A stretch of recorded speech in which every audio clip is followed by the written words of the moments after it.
Сәлем жасаннан келеді. Маған сенің көмегің керек. Сәлем, балақай. Әрине, мен сенің кез келген сұрағыңа жауап беруге әзірмін. Кейде өзімді тарихымды, тілімді дұрыс білмейтіндей сезінемін. Маған қазақ тілі туралы айтып берші. Қазақ тілі түркі тілдерінің қыпшақ тобына жататын Қазақстан Республикасының мемлекеттік тілі. Жоқ, оны білемін.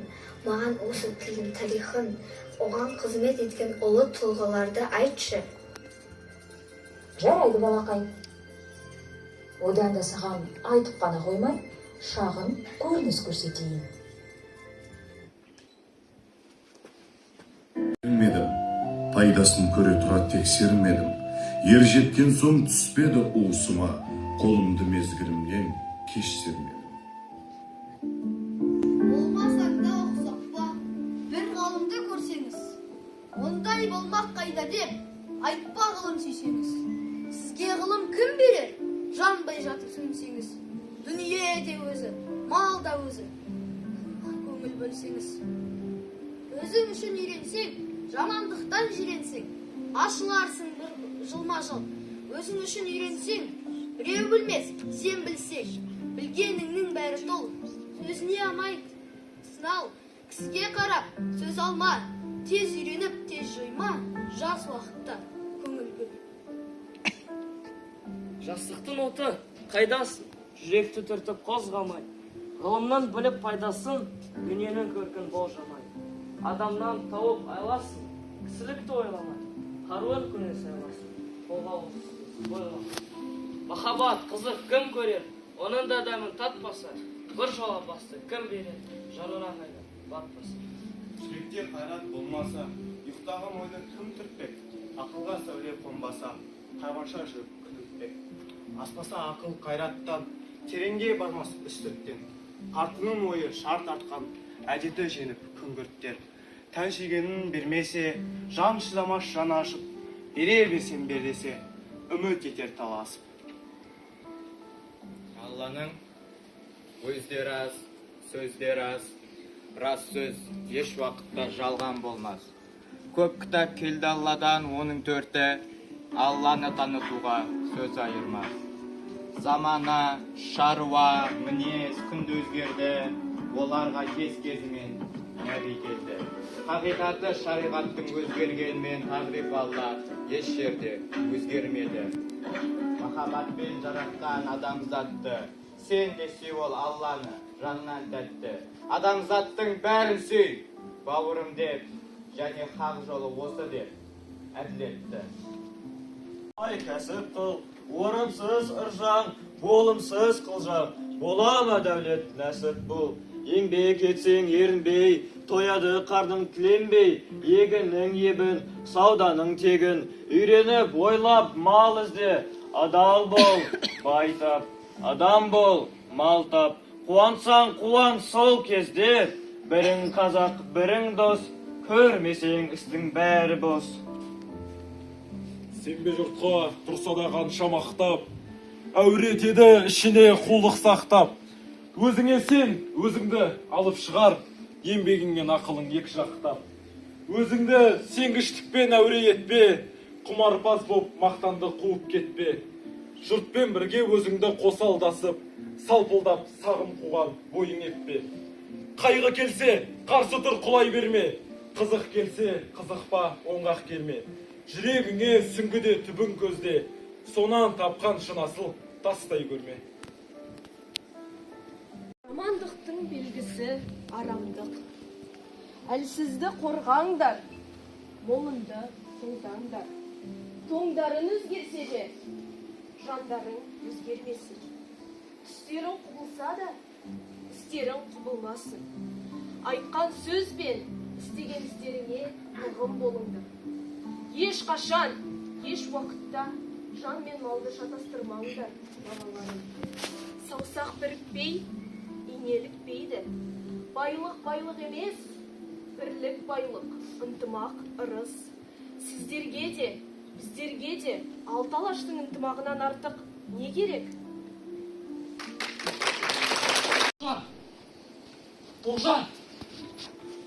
Тоғжан! Ауылыңда болған кезде, қиял ғажайып әлемінде жүргенде, әсем сезімде болдым. Бірақ сені сөзге қалдырып жүрмін деп, кетіп барам. Кетіп бара жатқан сыртым ғана. Ал жан жүрегім осында, сенің қасында қалып барады. Білмеймін енді жүрексіз қалай өмір сүрем. Тоғжан, не жауап айтасың? Кел десең келем, өл десең өлем. Ақылым келме деп айт дейді. Ал жүрегім кел деп айт дейді. Екі оттың ортасында тұрып, не айтарымды білмей тұрмын.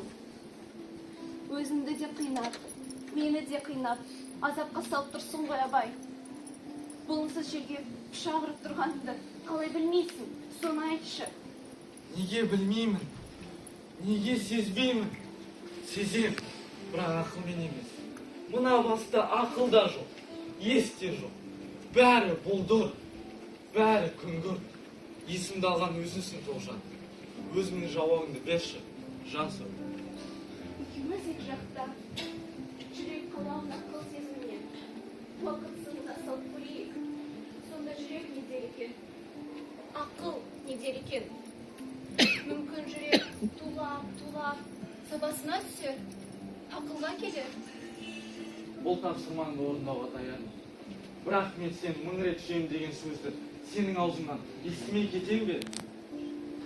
Сүймесем, осылай сөз байласып, уәде алысып тұрам ба? Мен мүмкін сенен де артық, сенен де күштірек сезім шығармын. Болды. Сен жеңдің, мен жеңілдім. Сүйем деп айтқызым деп айттай көр. Абай, жолың болсын. Амандығыңды Алладан сұрайын. Уәделеген уақытында хабар күтем. Жолыңды тосам. Қош бол, Абай. Тоғжан! Жақ етпес қара көңілім не қылса да, аспанда ай менен күн шағылса да, дүниеде сірә сендей маған жар жоқ. Саған жар менен артық табылса да.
Қай бойладық ойы сергек, ашуы ашғану ойын кермек.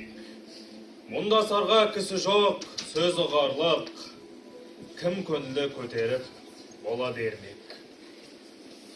жас қартаймақ, жоқ тумақ, туған өлкем. Тағдыр жоқ өткен өмір қайта келмек. Басқаныз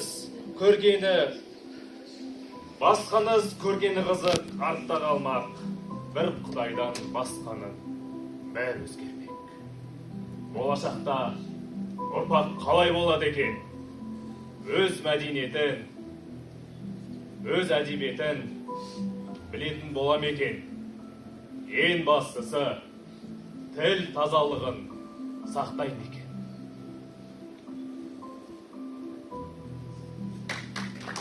Жарыстар ұйымдастырылды. Мен де белсене қатысып, өз тілімнің дамуына үлес қосамын. Абай мен Әбіш сынды ұлы тұлғалар мұра еткен тіл менің қасиетті аманатым.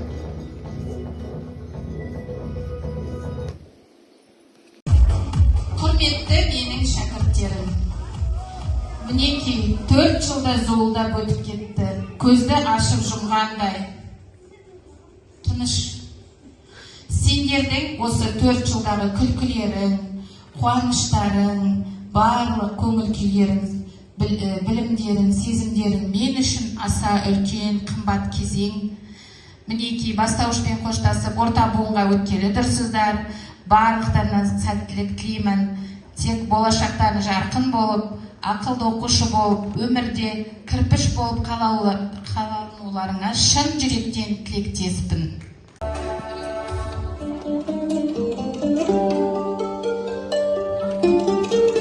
Омарым, бұзығым, бітпесін сенің қызығың. Ақылды болып әрқашан биіктен көрін қызығым. Дидарым-ау, ақ дидар, сабақты уақыты тапсырар. Ашық болсын қадамың, нұрлы болсын жанарың. Аружан менің көмекшім, тәртіпті ылғи сен ектің. Сыныптастарыңның алды бол, күлімдеп жүрсін көңілің сол. Ералым менің дарыным, жарқырап жүрші ақылдым. Сөйлеп ылғи жүресің, ғылыми жоба үлесің. Дарыным менің дарынды, есептеуді біледі. Ойы оның жалынды, көмектесіп жүреді. Соғы отырайық ата-аналар. Ділнәзім менің биязы, биді де билеп береді. Арманы мен қиялы көп көрлете береді. Айша менің жарқыным, саф алтындай жарқыраған алтыным. Би мен гимнастика қатар алып, жүргейсің биіктерді бағындырып. Дилназым менің талантты, тақылдап айттың сабақты. Әрқашан гүлдей жайнай бер, сұлулық болып гүлдей бер. Адинам менің сабырлы, сыныпта сондай қадірлі. Сабағын 5-ке оқиды, ойы оның сан қырлы.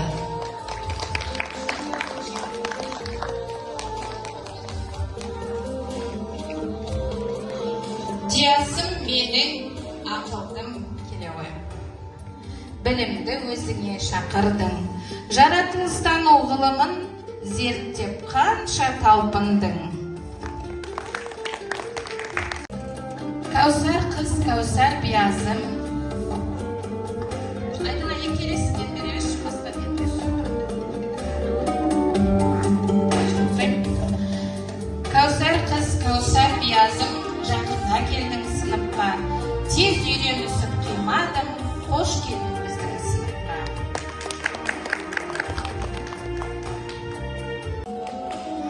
Даянам менің даянам, өзіңсің менің ай күнім. Биді де билеп жүресің, ғылыми жоба үлесің.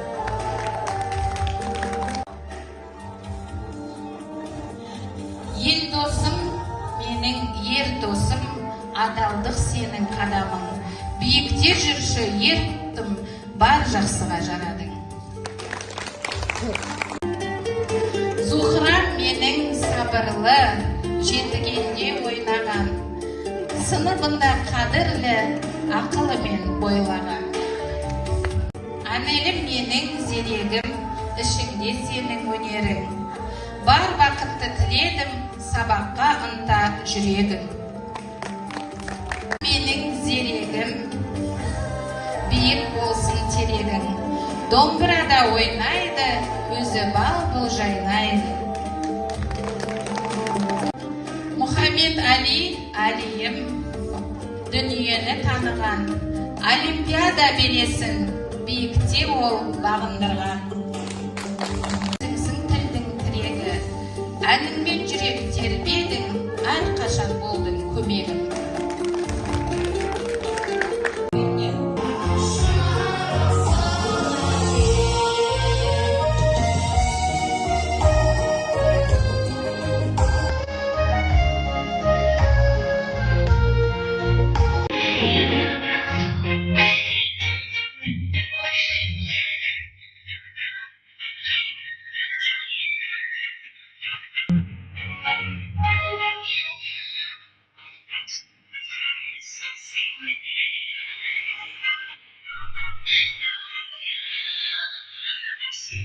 Oh,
әрқашан сыйладыңыздар.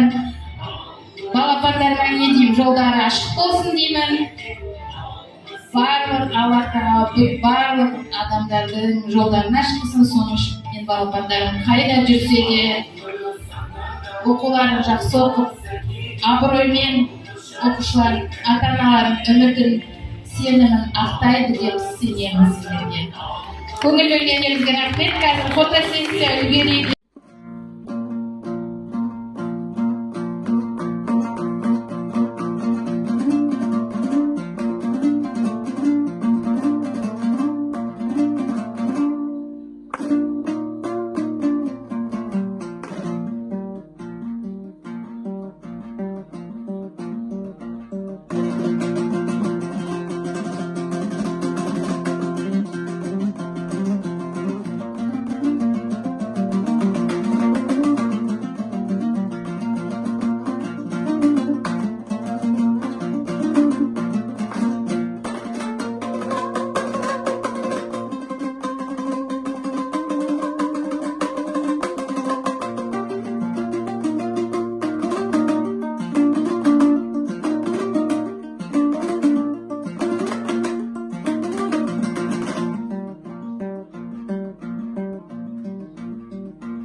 что они тебя любят?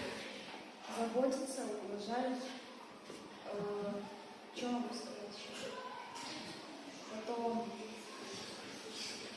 Ладно, если ты что-то натворил, как ты знаешь родителей? Просто признаюсь, они меня не будут ругать. Кто в семье самый веселый и почему? Мой братик, потому что он каждого дразнит, и это нравится кому-то. За что ты больше всего благодарен своим родителям? За то, что они меня ценят, любят и помогают одежде.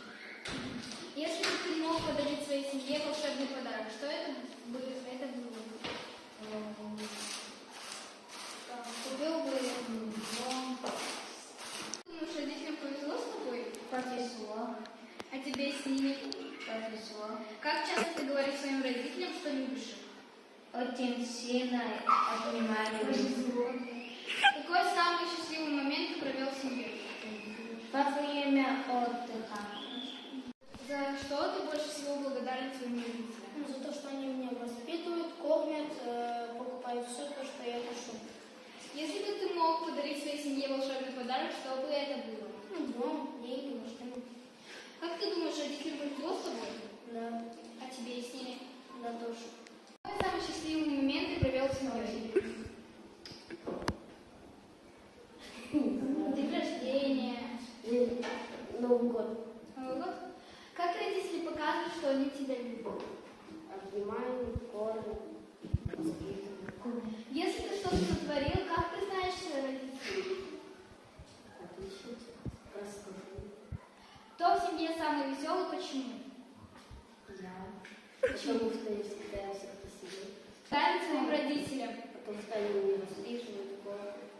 Подарить своей семье волшебный подарок. Что бы это было? Шкатулка с деньгами. Самый счастливый момент ты провел с семьей. Время отдыха. Как родители показывают, что они тебя любят? Они каждый день говорят, что я самая лучшая, гордятся со мной. Кто в семье самый веселый и почему? Я, потому что я всех дразню. За что больше всего ты благодарна своим родителям? За то, что они меня воспитали, за то, что они меня поддерживали и любили. Как ты думаешь, родителям повезло с тобой? Да. А тебе с ними? Конечно. Как часто ты говоришь своим родителям, что любишь их? Каждый день. Если бы ты мог подарить своей семье волшебный подарок, что бы это было? Машина, квартира и свой дом. Какой самый счастливый момент ты провел с семьей? Во время Нового года. Как родители показывают, что они тебя любят? Кто самый веселый в семье и почему? Моя младшая сестра. Почему? Самый счастливый момент ты провел с семьей? Когда мы все сидели. Как родители показывают, что они тебя любят? Заботиться.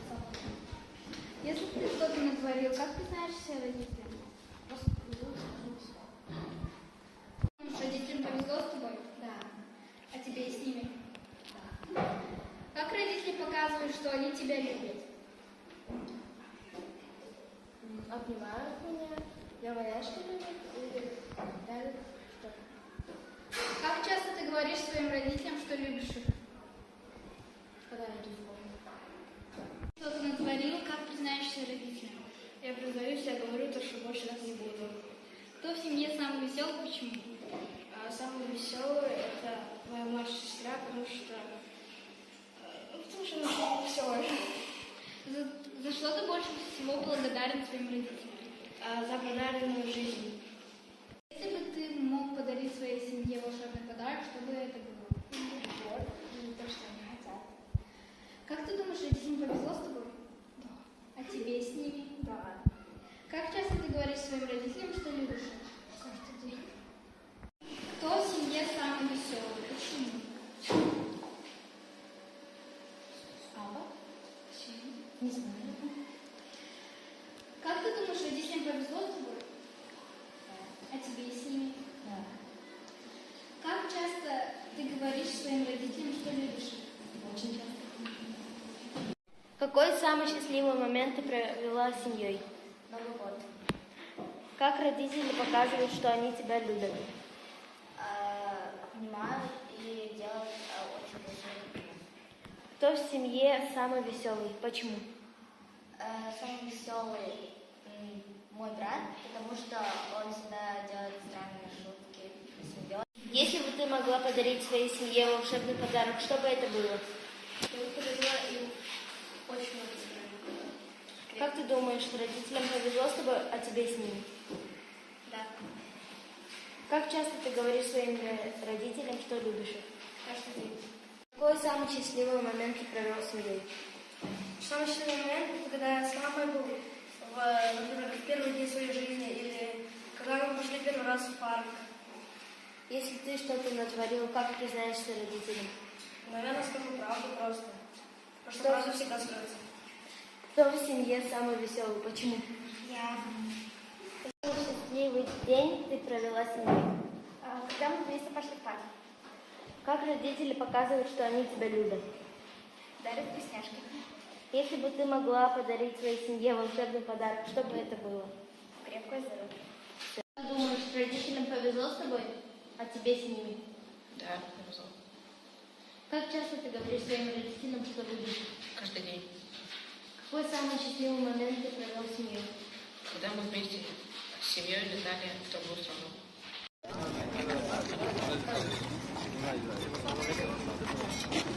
Все, красиво встали? Санжар, веди.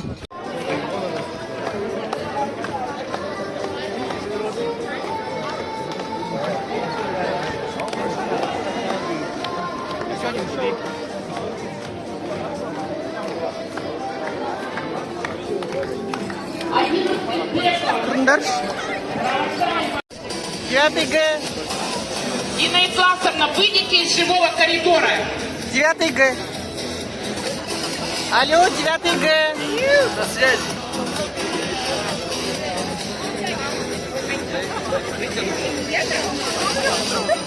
Один ТП. Хлопаем, хлопаем. Елена Владимировна Прекрасовна возглавляет сейчас замечательный класс наших выпускников.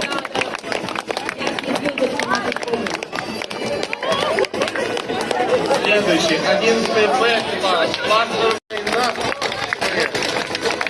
Аплодисменты, ребята.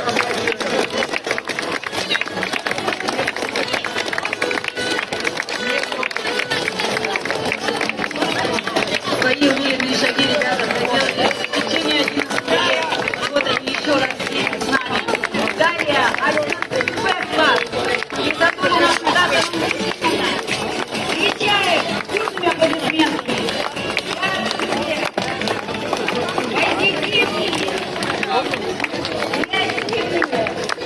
И, конечно же, одаренные 11 П-класс.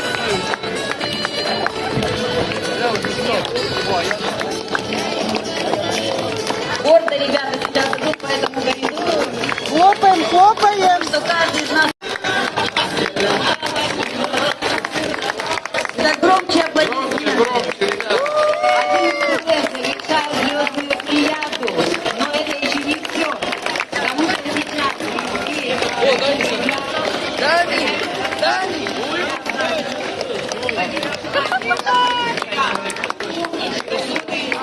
Аплодисменты, ребята. так громче аплодируем. Все-таки звезды нашей школы.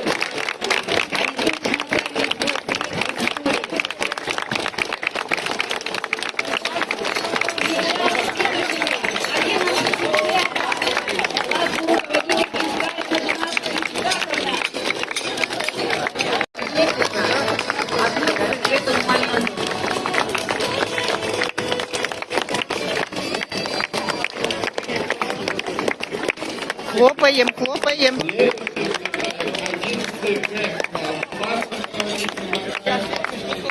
Біздің сынып сағатымыздың тақырыбы білімі отанына деп аталады.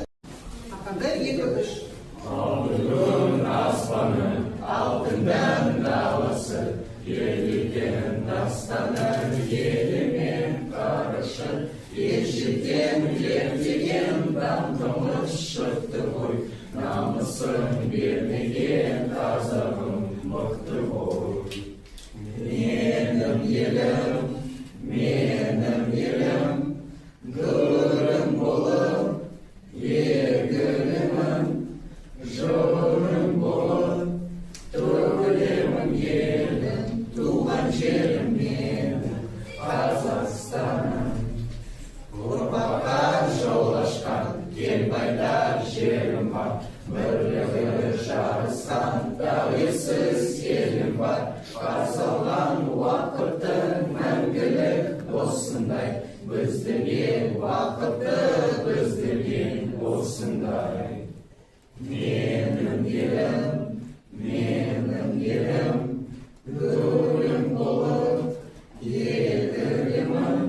Продолжаем.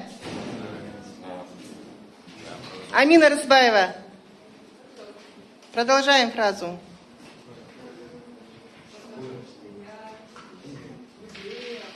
Ага. Жақсы Дамир.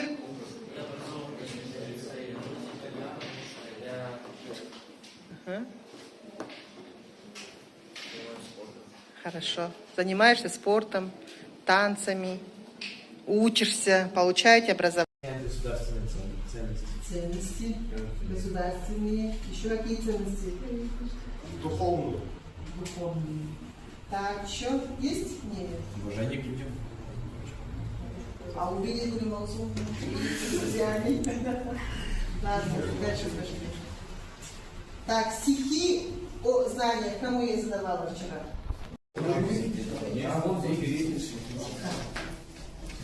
Кто начинает? Знания способны жить где произойти. Многих моментально уцелеть. Я желаю всем побольше их иметь, чтобы в жизни всем вам преуспеть. Знания важны для всех, чрезмерны. Все их будете необыкновенны. Пожелаю их побольше вам в дорогу взять, в жизни чаще применять.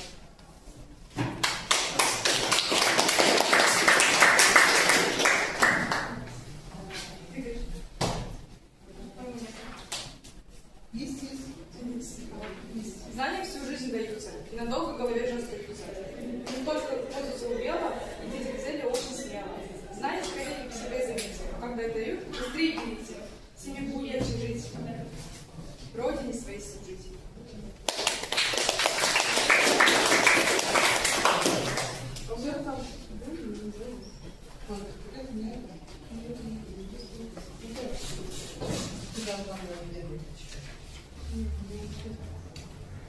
Я отсюда скопировала, отправляла на лицо. Знания носить не тяжело, жить же с ними прекрасно и легко, потому стремись побольше их собрать, чтобы в жизни больше знать.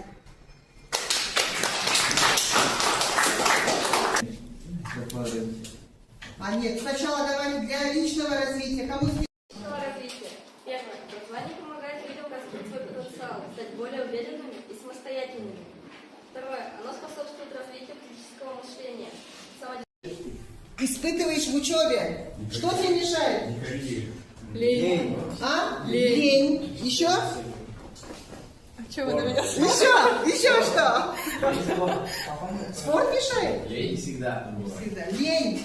Честный, вот об этом говорю. На классном часу или вообще всегда на уроке, везде всегда вам говорю об этом. Прошлый классный час был посвящен на тему летние каникулы, летний отдых. В первую очередь, ребята, я хочу сказать купание. Образованные граждане способны вносить значительный вклад в экономический рост и технологическую модернизацию. Они являются фундаментом для формирования человеческого капитала, который является ключевым ресурсом для конкурентоспособности страны. Образование способствует социальной устойчивости и улучшению жизни граждан. В первую очередь были всегда добрыми. Не забывайте человечности, чтобы вы были достойными людьми, достойными детьми своих родителей. Эссе. Эссе кто помнит на какую тему? Улучшение. Как предотвратить? И порядок.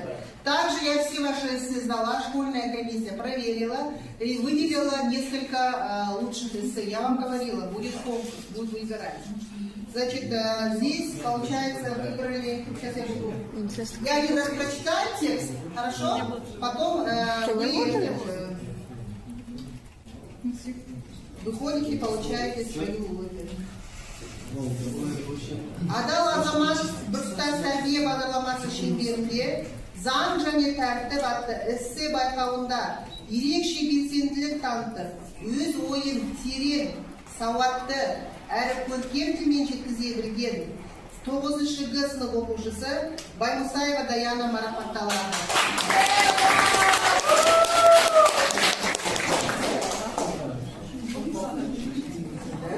Фото. Я не была жюри сами выбрали. Вот, 5 работ отметили.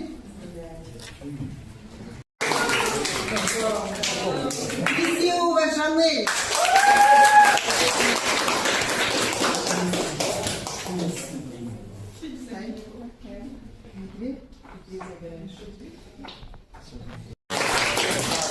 Ну, как и Санжара, да? Құрметті Сыздықова Айгүл Егенбаевна. Чьи родители? Бала ата-анасының айнасы, балаңыздың жетістігі мен үлкен тәрбиесі сіздің тәрбиеңіз, еңбегіңіздің жемісі. Балаңыздың білім алып, тәрбиелі болып өсуіне қосқан үлесіңіз орасан зор.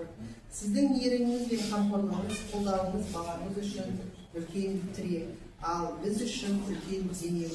Біз әрдайым осындай саналы, жеңімпаз, адамгершілігі мол шәкіртімізбен мақтанамыз. Сізге зор денсаулық, отбасыңызға амандық, еңбегіңізге табыс тілейміз. Балаңыздың алар асуы бағындыра бейбіт көп болсын. Балаңыздың тәрбиесіне және оқуына қосқан зор үлесіңіз үшін сізге шын жүректен алғысымды білдіремін. Мектеп директоры Тоғатаева Салтанат Абдрахмановна.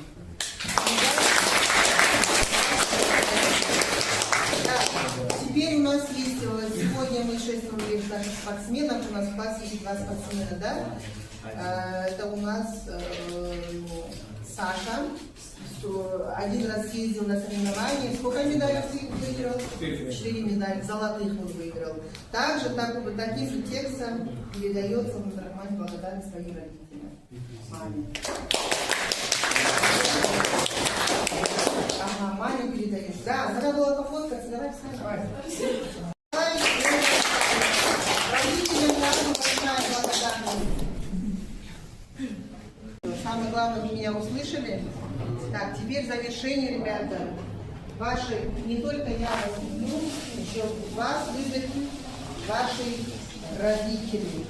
От родителей вам отправили небольшое послание. Сейчас я буду доставать. И пока не открывается, хорошо? Все, помогайте мне. Жанна, Настя, пока не открываем, хорошо? Открываем. Ой, порвал.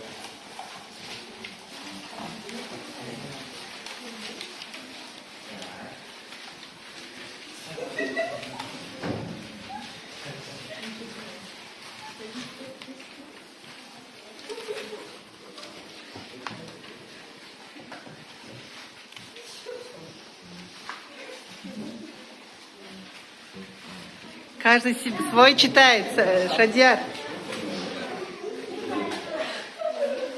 Дарын? Да. Ильдос? Саша? Нурсултан? Хорлан? Тамерлан? Где мои красотки? Алиса, ты прочитала? Даяна? Сабир? Где эмоция? Таир, вижу. Шадьяр?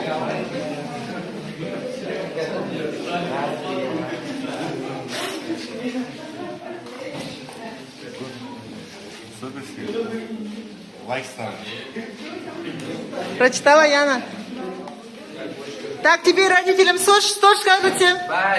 Спасибо! Еще? Еще? Еще? Gracias. Мы вас любим. Еще раз громче все.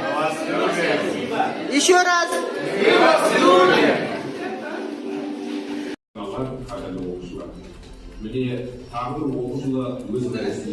Видео.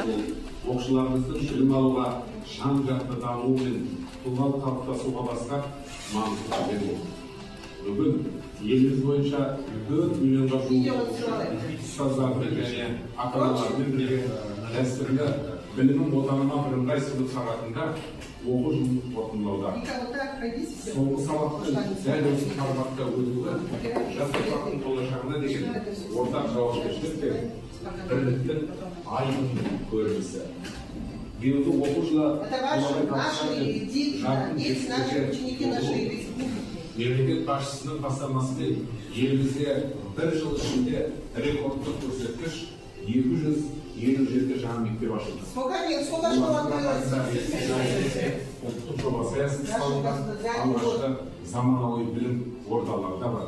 Оқушыларымыз халықаралық білім додаларында 362 медаль информатика ретінде танылды. Ел тарихында алғаш рет колледж студенттерден құралған Қазақстанның ұлттық құрамасы Францияда өткен 47-ші WorldSkills чемпионатында зор табысқа жетіп, 7 медальон иеленді. Бұл додада павлодарлық Артур Лейман ұлт үздігі номинациясын жеңіп алды. Мұның барлығы отандық білім беру жүйесіндегі жүйелі реформалар мен қажырлы еңбектің нақты жемісі. Құрметті ұстаздар, сіздер мектептің жүрегі, білім мен тәрбиенің алтын арқауысыздар. Академиялық біліммен қатар шәкірттерімізге ұлттық құндылықтарды дарытып, олардың саналы азамат болып қалыптасуына өлшеусіз үлес қосып келесіздер. Биыл білім беру саласында алғаш рет бірден 2 педагог Гүлжанар Нұрпейісова мен Эльмара Раисова Қазақстанның еңбек ері атағына ие болды.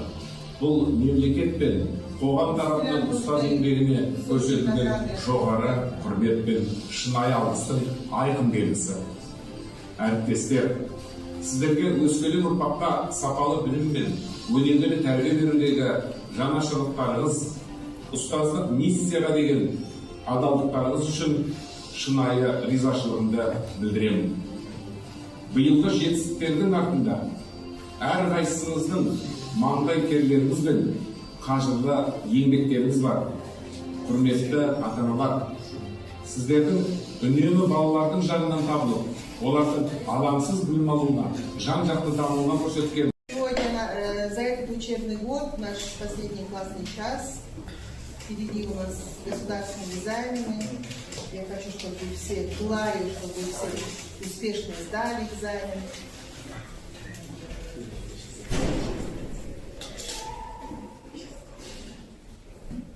Кто-то после 9 класса уходит, кто-то продолжает учебу, но тем не менее вы одноклассники. Тем не менее вы одноклассники, об этом не забывайте. Хорошо? И будете учить, ну, возможно, здесь будете учиться, возможно, в другом месте будете учиться. Все равно, чтобы у вас, когда вы друг друга видите, всегда, чтобы здоровались, как мимо, чтобы не проходили, здоровались всегда. Хорошо? Все. Думайте.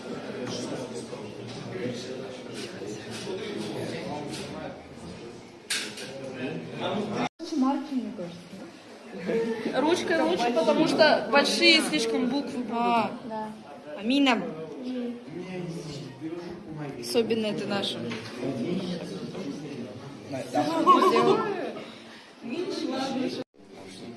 Голубой. Евелина, подними голову.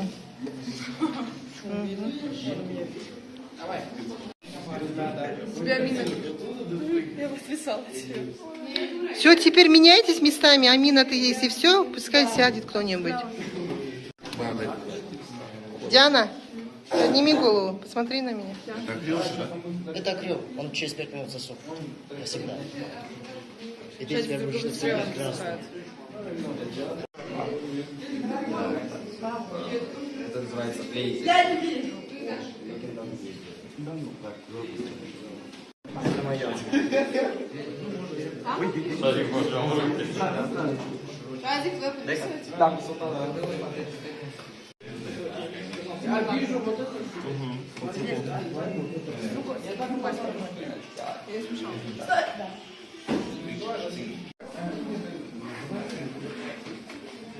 Поворачиваешь его так? Поворачивай. Подожди, подожди. Тетя Евелина рулит. Эй! А у него чистый руль.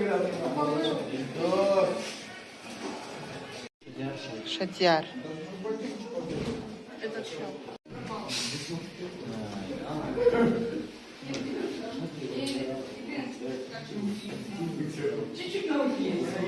Что ты делаешь? Ребят! Все, иди помойся. Поменяйте поверхность воду, пожалуйста. Саша. Все, иди помойся. Сойди.